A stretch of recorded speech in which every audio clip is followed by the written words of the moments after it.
multi-station assembly machines. So similar to processing stations, so multi-station assembly machines means here also in a line there may be n number of stations where different assembly operations are performed. In station 1, welding may be performed. In station 2, okay, so other fastening operations may be performed. Like that, multi-station assembly machine means, so here you have more than one station. These are some of the considerations. The components that are added must be clean, uniform in size and shape. Components should be of high quality and they must be consistently oriented. Otherwise, so the product may end up, or you may end up with defective product. Okay, if you choose components which are not in the acceptable range, okay, then that will end up with defective product. Next, when the feed mechanism and assembly workhead attempt to join a component that does not satisfy this technical description, the station can jam. That means if the components added are not in proper orientation, the machine may, or the for the mechanism, it may not be possible to assemble it in a proper position. Okay, so that will result in jam.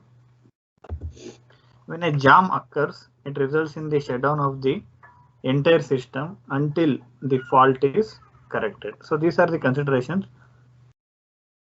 If you uh, give attention to these points, okay, this can be avoided if parts are properly oriented, and if the parts are having required size, then you can avoid this jam because of improper orientation, jam because of oversize or undersize of the work part or components.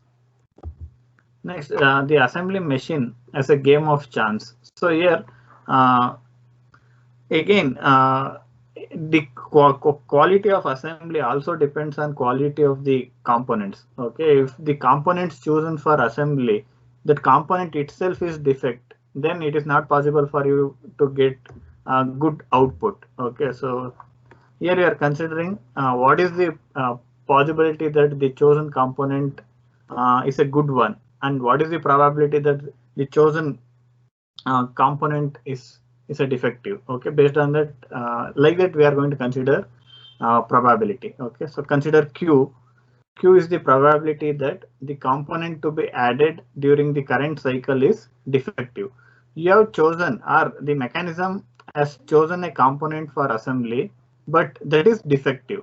Okay, how many times it will happen? Okay, that is given by this Q. Suppose out of 100 times, if 10 times this will happen, okay, then so Q value will be 0.1, probability that the component to be added during the current cycle is defective.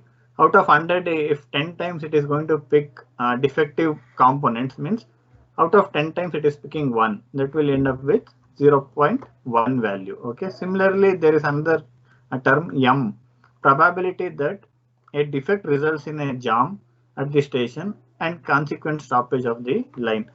Suppose, okay, the component chosen by the mechanism is defective, but uh, next, whenever you choose defective, it will not result in jam. Okay, only few times. At times, the mechanism is able to identify that the component is defective and it should not go further. It will jam. Okay, that will happen only few times, not all. Okay, that is given by small m, probability that a defect results in a jam at the station and consequent stoppage of the line. Okay, so suppose if this probability is 100, okay, what is the advantage you can gain? Or if the value of m is 1, okay, what is the advantage that you can get? Okay, if the value is less than 1, what is the demerit? So defective component ಇದೆ, ಆದ್ರೂ station jam ಆಗ್ತಾ ಇಲ್ಲ, or station continue ಆಗುತ್ತೆ operate ಮಾಡೋದಕ್ಕೆ. Then what is the problem? Quality will be reduced. So quality will be reduced, and even ಅದನ್ನ assemble ಮಾಡಿದ್ರು, that is a defective product, that is a waste. Okay, ಆ defective product manufacture ಮಾಡೋದ್ರ ಬದಲು ಅಲ್ಲೇ stop ಆದ್ರೆ that is better. Okay, so that is the meaning of this one. Okay, next, there are three possible events that might occur at workstation I. Since it is a multi-station assembly line we are considering, so we are considering I 1, 2, 3, 4 like that, depending on the number of workstations. Okay, so that is denoted by I. When the feed mechanism attempts to feed the next component and the assembly device attempts to join it to the existing assembly at the stage, there are three possible events that might occur at workstations.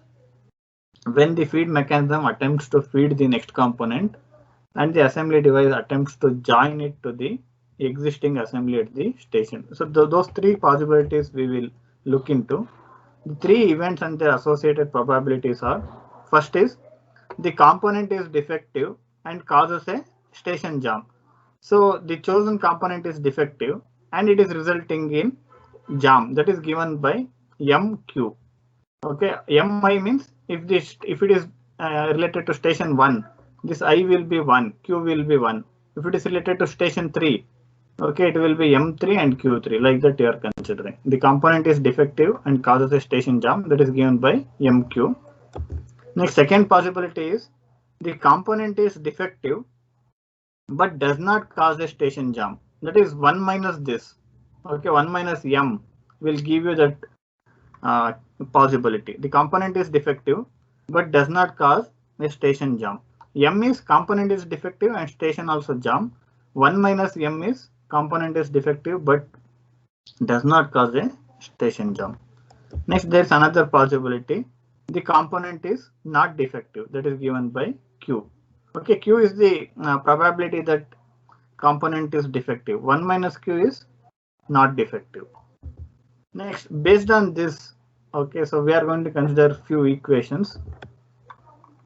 The probabilities of the three possible events must sum to unity for any workstation. That means if you add these values, okay, it should be equal to 1. That is the meaning. So if you add MQ plus 1 minus MQ, then 1 minus Q. So this is the component is defective and jam also occurs. This is component is defective, but jam does not occur. This is component is not defective, it is a good one. Okay, so if you add these three values, that should be equal to 1. For the special case where Mi is equal to M and Qi is equal to Q for all I, this equation reduced to follow. Suppose if the value of M and Q are same for all the workstations, okay, you can write this equation as this one. Okay, MQ need not consider it belongs to which stage. Okay, that is the meaning. You can write it like this. Although it is unlikely that all Mi are equal and all Qi, that is the probability that defective will result in a jam. Okay, that probability may not be equal for all stations, but suppose if we consider the probability that station will jam when there is a defective is same for all stations, then the advantage is the calculation becomes simple. Okay, so that is an advantage. Although it is unlikely that all Mi are equal and all Qi values are equal, the equation is nevertheless useful for computation and approximation purpose. Next, to determine the complete distribution of possible outcomes that can occur on an end station assembly machine are multiplied together for all end stations. Suppose if the values are different, okay, if you want to find out it for the overall line, okay, then you have to add individual values. Okay, so for station 1, M1 Q1 plus 1 minus M1 Q1 plus 1 minus Q1. Next, for station 2 into, so M2 Q2, like that you have to multiply the values. So multiplication, okay, so you have to perform. In this special case where Mi and Qi values are same, okay, if the values are same, then you can consider it as to the power n. So ಇಲ್ಲಿ M ಮತ್ತು Q value ಎಲ್ಲ ಸ್ಟೇಷನ್ಗೂ same ಇದ್ರೆ you can write the same equation like this. If the values are different for different workstations, then you have to multiply the individual values. Okay, that is the meaning. Next, measures of performance. So, proportion of assemblies that contain one or more defective components. This is one measure of performance. Next, machine's production rate, proportion of uptime and downtime, average cost per unit produced. So these are the various performance measures, and you are going to solve problems in order to find these values. Okay, next, the proportion of acceptable product coming off the line. Okay, we discussed about three possibilities. Okay, one possibility is there is a defective and there will be jam. Another possibility is there is a defective component but there will be no jam. Another possibility is non-defective component. Okay, but so in order to find the proportion of acceptable product, we are considering only two components. Okay, one is not defective. Okay, if the chosen component 1 minus q represents not defective. If the chosen component is not defective, obviously that will result in acceptable product. Next is chosen component is defective, but that will result in a jam. So if that results in a jam, means so that doesn't convert it into a product. Okay, if jam occurs there itself, so you will identify that the component chosen is defective one, that will not result in the output. So for that reason, you are considering these two possibilities, whereas you are not considering another possibility, that is chosen component is defective and that doesn't result in jam. So ಅದು jam ಆಗದಲ್ಲೇ ಇರೋದ್ರಿಂದ ಏನಾಗುತ್ತೆ ಅಂದ್ರೆ end product ಆಗಿ defective component will be part of a end product. Okay, later also during quality check you have to reject that product. Okay, that is not included. Okay, where PAP, that is good yield. Okay, so PAP can be thought of as the yield of good assemblies produced by the assembly machine. If PAP, that the proportion of good assemblies, then the proportion of assemblies containing at least one defective component, that is nothing but 1 minus PAP. Okay, that is denoted by PQP. Okay, proportion of assemblies containing at least one defective component, they are nothing but they are defective products. Okay, that is given by 1 minus this 1 minus PAP. So instead of PAP, substitute this, you will get this equation. Okay, again in the case of equal MI and equal QI, so instead of multiplying individual values, you can consider to the power n. Okay, PAP. So instead of multiplying values for individual workstations, you can directly take it to the power n. Similarly for PQP, so similarly in the same way you can take it to the power n. Next, frequency of downtime occurrences per cycle. Okay, so in order to find out average production time or actual production time, TP. Okay, so you know the equation for TP. TP is equal to TC plus FTD. Okay, so here you are considering that F, frequency of downtime, that is required to find out actual production time, TP. Okay, F is given by this M and Q. Okay, so if you add the individual values, you will get F. Okay, this is the equation MQ. Okay, so downtime means when downtime will occur when station jam. So station jam agide andre avaga machine stop agಬೇಕಾಗುತ್ತೆ, work station has to stop. So that is the downtime. You are considering only MQ, that is one possibility. Okay, when you go for assembly, there are three possibilities. MQ is a possibility where when the chosen component is defective and jam occurs. Okay, jam means nothing but that is downtime, machine will stop. Okay, if MI and M, if the values of MI are same for all station, Q same for all stations, then you can, instead of adding individual values, you can consider it as F is equal to N MQ, where N is the number of assembly stations. Okay, N is the number of assembly stations. M, you know, it is the probability of station jam. Okay, when there is a defective component. So Q is the probability that chosen component is defective. Okay, so this is the equation for F, that is frequency of downtime occurrence. Next, in order to find out average actual production time, that is TP, you know the equation of TP. TP is equal to TC plus FTD. Instead of F, okay, you are substituting this equation here. Okay, suppose If the values of m and q are same, then instead of writing this, you can write f as nmq, so that you did in this equation. Okay. Next, if you want to find out